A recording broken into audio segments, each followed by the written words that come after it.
ಆಡಳಿತ ನಡೆಸುತ್ತಿರುವ ಸರ್ಕಾರವನ್ನು ಪ್ರಶ್ನಿಸುವುದು ಯಾರ ಕೆಲಸ? ವಿಪಕ್ಷಗಳದ್ದು ಅಲ್ಲವೇ? ಆದರೆ ಇಂದು ಚಿತ್ರಣವೇ ಬದಲಾಗಿದೆ.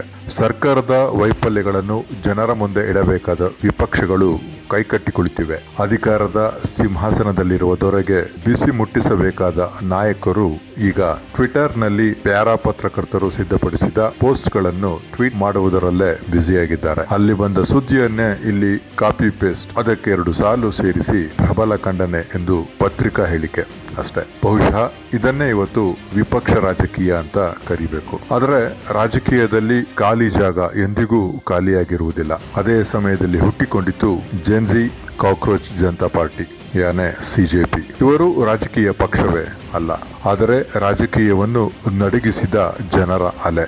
ಯಾರು ಊಹಿಸದ ರೀತಿಯಲ್ಲಿ ಮಹಾತ್ಮ ಗಾಂಧಿ ಬಳಸಿದ್ದ ಉಪವಾಸ ಸತ್ಯಾಗ್ರಹ ಎಂಬ ಕಹಳೆಯ ಅಸ್ತ್ರವನ್ನೇ ಜೆನ್ಜಿ ತಮ್ಮದೇ ಸ್ಟೈಲ್ನಲ್ಲಿ ರೀಲ್ಸ್, ಸೋಷಿಯಲ್ ಮೀಡಿಯಾ, ಸೆಲ್ಫಿ ವಿಡಿಯೋಗಳ ಜೊತೆಗೆ ಮರು ಪ್ಯಾಕೇಜ್ ಮಾಡಿತು.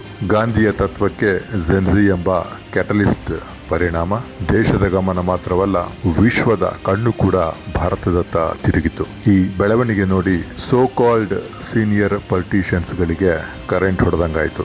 ಜನರ ನಾಡಿಮಿಡಿತ ಗೊತ್ತಾಗುವಷ್ಟರಲ್ಲಿ ಜೆನ್ಜಿ ಬೀದಿಗಿಳಿದು ಹೋರಾಟವನ್ನೇ ಟ್ರೆಂಡ್ ಮಾಡಿಬಿಟ್ಟಿತು. ಇನ್ನು ದೊಡ್ಡ ಟ್ವಿಸ್ಟ್ ಏನ್ ಗೊತ್ತಾ?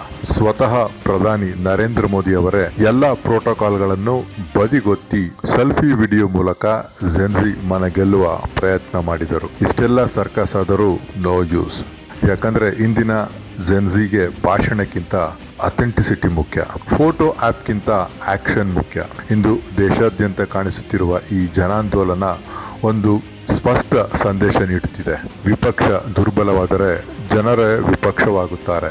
ಮೈಕ್ ಹಿಡಿಯದ ನಾಯಕನ ಜಾಗದಲ್ಲಿ ಮೊಬೈಲ್ ಹಿಡಿದ ಯುವಕ ನಿಲ್ಲುತ್ತಾನೆ. ಪ್ರೆಸ್ ಮೀಟ್ ಮಾಡದ ನಾಯಕನ ಜಾಗದಲ್ಲಿ ಒಂದು ವೈರಲ್ ವಿಡಿಯೋ ನಿಲ್ಲುತ್ತದೆ. ಹಾಗಾದರೆ ದೇಶದಲ್ಲಿ ಕಾಕ್ರೋಚ್ ಎಬ್ಬಿಸಿರುವ ಈ ಪ್ರತಿಭಟನೆಯ ಸುನಾಮಿ ಇನ್ನಾದರೂ ವಿಪಕ್ಷಗಳಿಗೆ ಎಚ್ಚರಿಕೆಯ ಗಂಟೆಯಾಗುತ್ತದೆ, ಅಥವಾ ಮುಂದೆಯೂ ಟ್ವೀಟ್, ರೀಟ್ವೀಟ್ ಮತ್ತು ಪತ್ರಿಕಾ ಹೇಳಿಕೆಗಳಲ್ಲೇ ರಾಜಕೀಯ ಸೀಮಿತವಾಗುತ್ತದೆಯೇ?